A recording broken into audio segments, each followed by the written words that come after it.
7টি বর্জনীয়র 1 number, বিলম্বে ইফতার করবেন না কখনো। 1 নাম্বার, দেরি করে ইফতার করা নিষিদ্ধ। ইহুদিরা দেরি করে ইফতার করে।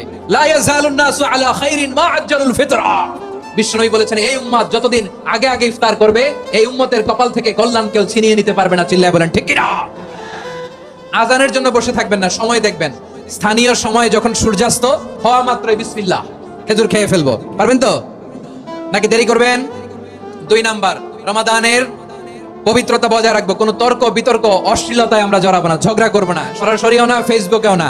করবেন কেউ গালি দিলে বলবেন ইন্নী ইমরুউন সাইম, আমি রোজাদার। আল্লাহর হাবিব শিখিয়েছেন, কেউ যদি তোমার গালি দেয়, কটু কথা বলে, অশ্লীল কথা বলে, রমজানে তুমিও বলতে পারবে না। তুমি বলতে পারবা ইন্নী ইমরুউন সাইম, আমি রোজাদার। আজকে থেকে নিয়ত করেন, রমজানে কেউ গালি দিলে আপনি একটা গালি দিবেন নাকি? কি বলবেন? রোজাদার, রমজানের পবিত্রতা আমি ভঙ্গ করতে পারবো না। অশ্লীল নাটক সিনেমা আমরা দেখবো না। ব্যাড হ্যাবিট থাকলে রমাদানে এটা ছাড়ার